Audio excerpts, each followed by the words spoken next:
بسم اللہ الرحمن الرحیم. قال النبی صلی اللہ تعالی علیہ وآلہ وسلم انا خاتم النبیین لا نبی بعدی. میں اپنی طرف سے پرنٹ میڈیا اور الیکٹرانک میڈیا کے تمام نمائندگان جو آج یہاں دربار علی کھڑی شریف پیرا شاہ ہاؤس پر تشریف لے کر آئے تمام کا شکر گزار ہوں. اسی طرح کثیر تعداد میں ضلع میرپور سے علماء اور مشائخ بھی تشریف لے کر آئے. ان تمام جتنے بھی دوست احباب یہاں آج تشریف لے کر آئے اس پریس کانفرنس میں تمام دوستوں کا احباب کا تہ دل سے شکر گزار ہوں. ہمارا آج کی جو پریس کانفرنس ہے اس کا جو ایجنڈا ہے وہ تاجدار ختم نبوت کانفرنس ہے اور جو انشاءاللہ العزیز 23 اکتوبر بروز اتوار بعد از نماز عشاء یہیں دربار علی کھڑی شریف پیرا شاہ ہاؤس پر اس کا انعقاد ہوگا. ہمارا یہ عقیدہ ہے کہ حضور نبی کریم صلی اللہ علیہ وآلہ وسلم کی ختم نبوت کا ایک عقیدہ ایمان کا حصہ ہی نہیں بلکہ ایمان کی بنیاد اور جان ہے. جو شخص نبی کریم صلی اللہ تعالیٰ علیہ وآلہ وسلم کو آخری نبی نہیں مانتا وہ کسی صورت میں مسلمان نہیں ہو سکتا. نبی کریم صلی اللہ تعالیٰ علیہ وآلہ وسلم نے واضح ارشاد فرما دیا کہ میرے بعد 30 ایسے جھوٹے دجال آئیں گے جن میں سے ہر ایک یہ خیال کرے گا کہ وہ نبی ہے. حضور علیہ الصلوۃ والسلام نے فرمایا کہ میں خاتم النبیین ہوں اور میرے بعد کوئی نبی نہیں ہوگا. نبی کریم صلی اللہ تعالیٰ علیہ وسلم کے وصال مبارک کے بعد ساتھ ہی جب مسلمہ کذاب نے نبوت کا جھوٹا دعویٰ کیا تو ان ایسے حالات کے باوجود حضرت سیدنا صدیق اکبر رضی اللہ تعالیٰ عنہ نے یمامہ کے میدان میں اس فتنے کا خاتمہ کیا.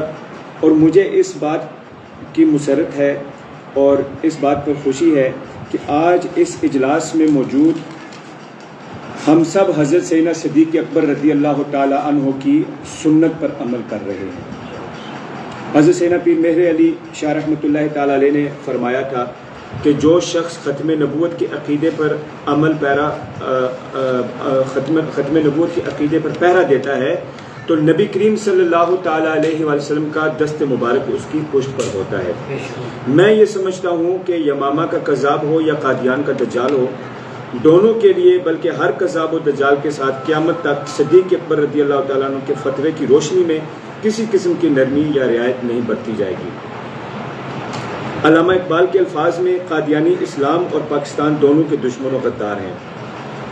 میں آج کی ہماری جو تقریب ہے جو پریس کانفرنس ہے اس میں یہ بات بھی عرض کرنا چاہتا ہوں اور جو بہت کم احباب کے علم میں ہے کہ فتنہ قادیانیت کے حوالہ سے رومی کشمیر چونکہ یہ آپ کا آستانہ ہے حضرت میاں محمد بخش رحمۃ اللہ تعالیٰ علیہ نے اپنی کتاب ہدایت المسلمین میں سب سے پہلے آپ نے اس خطے کے اندر فتنہ قادیانیت کے حوالہ سے قلم اٹھائی ہے.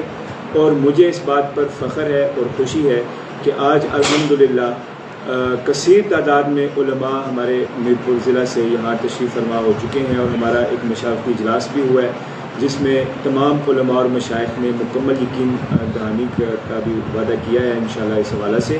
تو مجھے اس بات کی خوشی ہے کہ آج میاں محمد بخش رحمۃ اللہ تعالیٰ علیہ کی خانقاہ سے آپ کے دربار علی کے اس پلیٹ فارم سے رد قادیانیت کے حوالہ سے جو قلم میاں صاحب نے آج سے 150 سال قبل اٹھایا تھا اس آواز کو ایک بار پھر ہم انشاءاللہ العزیز یہاں اس کو بلند کرنے لگے ہیں.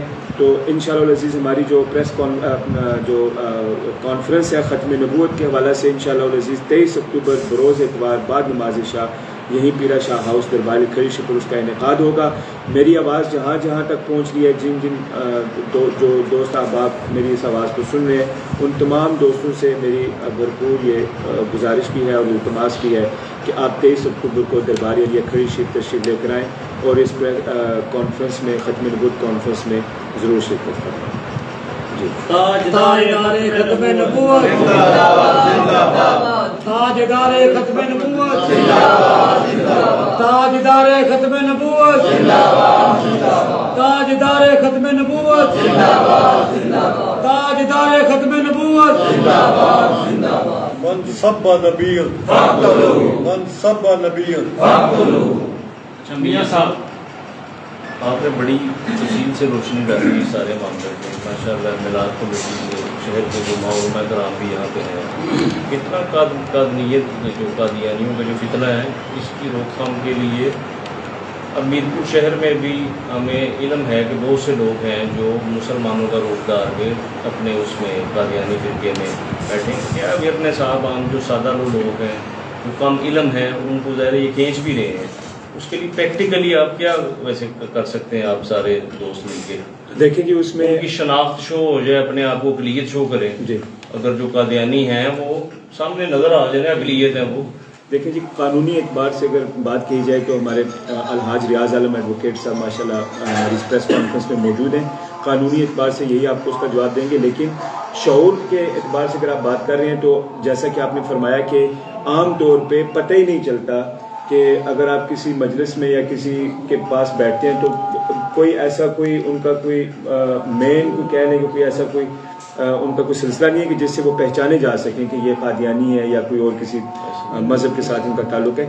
تو اس کے حوالے سے میں یہ سمجھتا ہوں کہ بنیادی طور پہ عوام کے اندر شعور لانے کی ضرورت ہے، اویئرنیس لانے کی ضرورت ہے، اور اسی اویئرنیس کو اجاگر کرنے کے لیے ہم نے یہاں ختم نبوت کانفرنس کا انعقاد کیا کہ اس میں زیادہ سے زیادہ احباب کو آگاہ کیا جائے، ان کو بتایا جائے کہ بھائی ان کے کیا سلسلہ اور کیا ان کا کوئی جو طریقہ کار ہے. مساجد میں جمعہ کے اجتماع میں بھی ہو جائے قانونی طور پہ ریاض عالم ایڈوکیٹ صاحب تشریف فرمائے تو اس حوالے سے آپ کو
بات یہ ہے کہ قادیانی جو ہے ان کو 1974 سے آنورڈ غیر مسلم اقلیت قرار دے دیا گیا ہوا ہے پاکستان قائم کے مطابق. یہاں آزاد کشمیر میں جو ہمارا 1974 کا ہی آئین ہے جو اس میں جو مسلم کی ڈیفینیشن ہے اس میں یہ ڈال کیا گیا، ادروائز الگ سے کوئی پروویژن قادیانی کے متعلق نہیں ہے. وہ پاکستان میں اسی کو یہ سمجھا جاتا ہے کہ قادیانی جو غیر مسلم ہے. جو میری اپنی ذاتی رائے ہے اس حوالے سے، جس حوالے سے آپ نے کوشچن کیا ہے، میری اپنی ذاتی رائے یہ ہے کہ ہماری اسٹیٹ کی طرف سے یہ کمزوری ہے. اسٹیٹ میں جو لوگ آ کے بیٹھتے ہیں، چاہے وہ پریزیڈنٹ ہیں، چاہے وہ پرائم منسٹر ہیں، اسمبلی میں جو لوگ جاتے ہیں، ان کی اس طرف کوئی توجہ نہیں ہے. وہ یہ سمجھتے ہیں جی کہ یہ ہمارا مسئلہ نہیں ہے. آئین کے مطابق کوئی غیر مسلم جو ہے وہ آپ کی عدلیہ کا جج نہیں ہو سکتا. کوئی غیر مسلم جو ہے وہ اس انداز میں آپ کی جوڈیشری کے علاوہ آپ کی انتظامیہ میں نہیں جا سکتا، آپ کی افواج میں نہیں جا سکتا. لیکن آپ دیکھیں گے کہ یہ تمام لوگ جو ہیں یہ ان تمام اداروں میں موجود ہیں۔ اس کی وجہ یہ ہے کہ ایک تو اسٹیٹ جو ہے وہ اس انداز میں اس پہ عمل درآمد نہیں کروا رہی جو قانون بنا ہوا ہے، اور پھر ریزینٹمنٹ کوئی نہیں ہے۔ ہم یہ کانفرنسیں ضرور کرتے ہیں، یہ اس کا پیغام بھی ضرور دیتے ہیں، لیکن لوگوں میں اویئرنیس، اس طرح میاں صاحب نے فرمایا، اویئرنیس جو پیدا کرنے کی ہم کوشش کر رہے ہیں۔ اگر لوگوں میں اویئرنیس ہو، ہر آدمی یہ سمجھے کہ یہ جو ہے یہ بات کس لیے کر رہا ہے، یہ کون ہے، کس انداز میں یہ بات کر رہا ہے، اور اسی وقت اس کو جو ہے وہ پکڑ لیں، تو پھر یہ لوگ آگے نہیں بڑھ سکتے۔ یہ ڈاکوؤں کی طرح، چوروں کی طرح ہمارے اندر گھسے ہوئے ہیں، ہمارے سٹیجز پہ آ کے ہمارے اندر بیٹھ کے گفتگو کرتے ہیں، باتیں کرتے ہیں۔ آپ یقین جانیں کہ ہماری جو بار ہے اس میں قادیانی موجود ہے، پریکٹس کرتے ہیں۔ ہمارا نیو سٹی جو ہے پورا ایک سیکٹر جو ہے ان کو دے دیا گیا ہوا ہے۔ تو میں یہ فخر سے کہتا ہوں اللہ تعالیٰ کے فضل و کرم سے کہ جو مجھے پتہ ہے کہ یہ قادیانی ہے، میں اس کی طرف دیکھتا بھی نہیں، ہاتھ بھی نہیں ملاتا۔ تو اس طرح کے لوگ وہاں پر موجود ہیں۔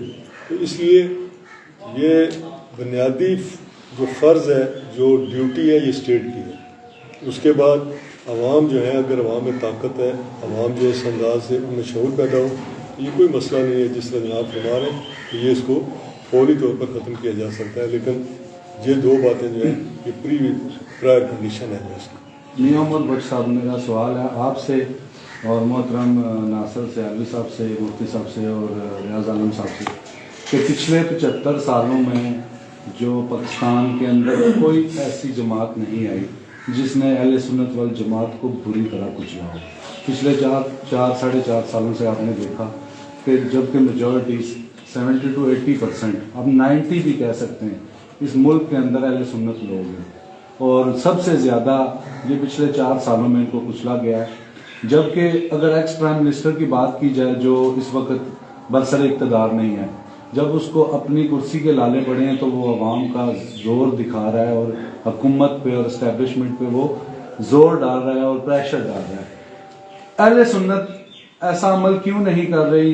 اتنے بڑے بڑے جید ہمارے یہاں پہ خانقاہیں ہیں اور بہت بڑے بڑے نام ہیں، جیسے جناب کے یہاں سے میاں محمد بخش صاحب سرکار رحمۃ اللہ علیہ، گولڈڑا شریف والے، علی حجویری سرکار رحمۃ اللہ علیہ، بڑے بڑے یہاں پہ خانقاہیں ہیں اور میجورٹی اہل سنت کی ہے۔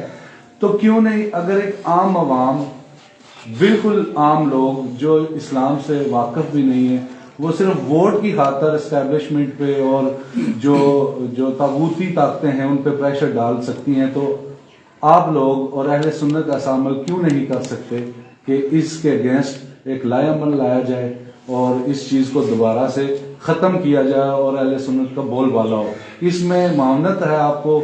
باقی جو جتنے بھی عقائد ہیں ان لوگوں نے بھی لاسٹ ٹائم جو پاکستان میں معاملات کیے گئے اہل سنت کے ساتھ، انہوں نے بھی اس کا ساتھ دیا کہ ہم اپنے بھائیوں کے ساتھ کھڑے ہیں۔ تو اس پہ آپ تینوں احباب سے میرا یہ سوال ہے، اس کا جواب کریں۔ بسم اللہ الرحمن الرحیم۔ دیکھیں، آپ کے سوال کا پہلا جواب تو یہ ہے کہ ہم جہاں بیٹھے ہیں یہ اسی کے لیے ایک قدم ہے کہ اتنے علماء اکرام بیٹھے ہیں، اور انشاءاللہ آگے ختم نبوت کانفرنس ہوگی، وہاں پہ مشائخ اعظام اور علماء کرام بیٹھیں گے۔ ان کا اکٹھے بیٹھنا، اجتماعیت پیدا ہونا، جب تک اہل سنت میں اجتماعیت پیدا نہیں ہوگی تب تک ہم اسی طرح مات کھاتے رہیں گے۔ مختلف مسائل، اقلیتیں اکثریت کے حقوق کو کھا رہی ہیں، اس کی وجہ یہ ہے کہ جو اکثریت ہے اس میں اجتماعیت نہیں ہے اور اقلیت میں اجتماعیت ہے۔ بنیادی وجہ ایک ہی ہے، صرف وہ تھوڑے ہیں لیکن منظم ہیں، ہم زیادہ لیکن منظم نہیں ہیں۔ اور یہ جو ہماری کوشش ہے، ہم اپنا وقت سارے اضلاع نکال کے ہیں، اسی اجتماعیت کو مزید مستحکم کرنا ہے انشاءاللہ العزیز۔ یہ ایک پہلا قدم تو نہ کہیں، کچھ پہلے قدم اٹھائے جا چکے ہیں تحریک لبیک کی طرف سے، اس کے لیے انتہائی بھرپور ہے۔ پچھلے چند سالوں میں کوشش تھی اور اس کے کافی اچھے نتائج بھی سامنے آئے ہیں۔ وہ مشکلات ہوئی ہیں، پریشانیاں ہوئی ہیں، لیکن اچھے نتائج تھے۔ تو یہ بھی کوئی الگ جماعت نہیں ہے، یہ بھی تحریک لبیک، تحریک تحفظ ناموس رسالت، تحریک ختم نبوت بنیادی طور پہ ایک ہی ہیں۔ ہم سب ملیں گے انشاءاللہ العزیز۔ تو اس کے لیے آئندہ میں امید کرتا ہوں کہ چند سالوں میں جتنے ہم زیادہ مستحکم اور منظم ہوں گے انشاءاللہ العزیز، جب منظم ہوں گے تو پھر حکومتوں پہ دباؤ بھی بنے گا، اور پھر ہمارے وہ جو جائز اور درست اور ضروری مطالبات ہیں، یقینی بات ہے کہ ان کا عمل درآمد بھی دیکھنے میں آئے گا۔ بنیادی طور پر جو آپ نے کوشچن کیا ہے اس کا جواب تو مولانا صاحب نے دے دیا، صرف میں ایک بات آپ کے سامنے عرض کرنا چاہتا ہوں. دیکھیں یہ تحریک لبیک پاکستان جو ہے آزاد کشمیر میں بھی ہے، یہ اس سے بڑی خوشائند بات اور کیا ہو سکتی ہے کہ ایک طرف ایک بھرپور طاقت ہے جس کے پیچھے جو تمام برطانیہ، امریکہ، جو یورپین جتنی کنٹریز ہیں، جو وہ طاقتیں جو اسلام کو اس انداز میں جو صحیح ٹرو اسلام ہے اس انداز میں اس کو سامنے نہیں لانا چاہتے، نہ لے کے آنا چاہتے، نہ دیکھنا چاہتے. وہ بس ڈھیلا ڈالا یہ کہتے ہیں جی ٹھیک ہے جی آپ نمازیں پڑھیں، مسجد میں جائیں، مولانا صاحب جو ہے وہ تقریر کریں اور گھر واپس چلے جائیں. یہ جو ہے وہ ان کو اسلام اس طرح کا پسند ہے. تحریک لبیک کا اسلام جو ہے ان کو پسند نہیں ہے. لیکن میں آپ کو گارنٹی سے کہتا ہوں کہ انلیس اینڈ انٹل اس بات کو تسلیم نہ کر لیا جائے. یہ سارے لوگ ہم جو بیٹھے ہوئے ہیں، جو موٹو جو ایجنڈا تحریک لبیک پاکستان کا ہے، ہمارا موٹو وہی ہے، ہمارا پروگرام وہی ہے، اور جب تک اس کو نہیں اپنائیں گے ہم کامیاب نہیں ہو سکتے. اور تحریک لبیک نے جو مطالبات پیش کیے ہیں وہ سارے کے سارے فورسفلی پیش کیے اور ان کو بلوایا بھی ہے. اور یہ بھی اسی جو یہ کانفرنس ہے یہ اسی کا ایک حصہ ہے. ہم اسی طرف جا رہے ہیں، سارے لوگ اسی طرف جا رہے ہیں. اور میرا ایمان ہے کہ جب تک اس طرف نہیں جائیں گے کوئی کامیابی نہیں ہو سکتی. میاں صاحب، عمر صاحب آپ سے گہن سوال کروں گا کہ چونکہ اللہ پاک نے اس خانقاہ کے صدقے آپ کو بہت عزت دی ہے، آپ اس کا انیشیٹو بھی لے رہے ہیں، تو اس طرح سے ایکٹیولی پرفارم نہیں کر رہے باقی لوگ جس طرح سے آپ نے ابھی انیشیٹو لینے کی کوشش کی ہے. میں چاہوں گا کہ آپ جتنے بھی خانقاہیں ہیں پاکستان کی وہاں سب کے ساتھ رابطہ کریں اور اس چیز کو ایکسٹینڈ کرنے کی کوشش کریں تاکہ طریق لبیک نہ صرف وہ ایک جماعت نہیں بلکہ اس ملک میں 90% اہل سنت لوگ ہیں، یہ سارے ایک جگہ جمع ہوں، پھر جا کے یہ وجود جو مضبوط ہوگا تو پھر یہ لوگ اس چیز سے پیچھے ہٹیں گے، کیونکہ ایسا نہیں ہوا اس سے پہلے جس طرح یہ 4 سالوں میں اہل سنت کے ساتھ ہوا. جی میں بالکل یہی بات کہنے لگا تھا کہ ہمارے الحمدللہ آپ چونکہ ماشاء اللہ اس بات سے بخوبی آگاہ ہیں کہ ہماری جو عرس مبارکی تقریبات ہوتی ہیں، جو دیگر جو تقریبات محافل ہوتی ہیں، میرا بھی بہت زیادہ مشائخ کے ساتھ چونکہ ایک تعلق بھی ہے، میں خود بھی چونکہ مختلف خانقاہوں کے پروگرامز پہ جاتا بھی رہتا ہوں. تو اس دفعہ انشاءاللہ العزیز جو ہمارا 23 اکتوبر کو پروگرام ہو رہا ہے اس میں پاکستان بھر سے، آزاد کشمیر سے تقریباً ہمارے پاس جو بھی اس وقت کی جو فہرست ہے تقریباً 40 سے 50 کے قریب ہیں. یہ بڑی معروف خانقاہیں ہیں. میں بھی ان کو چونکہ ابھی ہمارا جو فائنل اشتہار ہے وہ بھی شائع نہیں ہوا، اس لیے میں ابھی پریس کانفرنس میں نام نہیں لے رہا، لیکن ہمارے پورے پاکستان سے، آزاد کشمیر سے 40 سے 50 کے قریب ہمارے پاس فہرست اور باقاعدہ میری احباب سے، ان مشائخ سے میری بات چیت ہو چکی ہے اور انشاءاللہ وہ تشریف لے کر آ رہے ہیں. تو ہماری بھی یہی انشاءاللہ کوشش ہے خلوص نیت کے ساتھ. کوئی اس میں کوئی اللہ معاف کرے کہ کوئی بیک اینڈ پہ کوئی ایجنڈا نہیں ہے، کوئی پولیٹکس نہیں ہے، کوئی کچھ بھی نہیں ہے. صرف اور صرف سرکار دو عالم صلی اللہ علیہ وسلم کی ختم نبوت کا ایجنڈا ہے اور حضور کی ختم نبوت کے حوالے سے انشاءاللہ ہماری یہ کوشش ہے کہ خلوص کے ساتھ حضور کی ختم نبوت پہ جو ہے وہ اس کا علم بلند کیا جائے. اور انشاءاللہ العزیز ہمارے، اور مجھے آج دوہری خوشی اس بات کی ہے کہ ماشاءاللہ چونکہ ہمارے ویسے پروگرامز تو ہوتے رہتے ہیں، بہت سارے پروگرامز ہم نے کروائے ہیں یہاں پہ، لیکن ختم نبوت کے حوالے سے یہ میرا پہلا انیشیٹو ہے. چونکہ یہاں پہ جس انداز میں میں بیسکلی کرنا چاہ رہا ہوں، ویسے تو ختم نبوت کے پروگرامز تو آئے دن ماشاءاللہ ہمارے میلاد کمیٹی میرپور کے بھی احباب یہاں الحاج غلام رسول عوامی صاحب تشریف فرمایا، صاحب مغل صاحب تشریف فرمایا. تو پورے میرپور شہر میں آپ کو پتہ ہی ہے کہ ختم نبوت کے حوالے سے گائے پروگرامز محافل ہوتی رہتی ہیں. لیکن دربار شریف کے پلیٹ فارم سے میں یہ چاہتا ہوں کہ دربار شریف چونکہ میاں محمد بخش رحمۃ اللہ تعالیٰ علیہ ایک ایسی ہستی ہیں کہ پوری دنیا کے اندر آپ کے ایک کلام کو ایک پذیرائی ملی اور آپ کا تو میں یہ چاہ رہا تھا کہ میاں صاحب رحمۃ اللہ تعالیٰ علیہ کے پلیٹ فارم سے ایک مؤثر انداز میں ایک پیغام پوری دنیا میں اور پوری امت مسلمہ میں بھیجنا چاہیے. اسی کے حوالے سے انشاءاللہ ہماری یہ کوشش ہے. آپ دعا فرمائیں اللہ تعالیٰ جو ہے اس میں استقامت. تاجدار ختم نبوت زندہ باد، زندہ باد. تاجدار ختم نبوت زندہ باد، زندہ باد. لبیک لبیک لبیک یا رسول اللہ، لبیک لبیک لبیک یا رسول اللہ.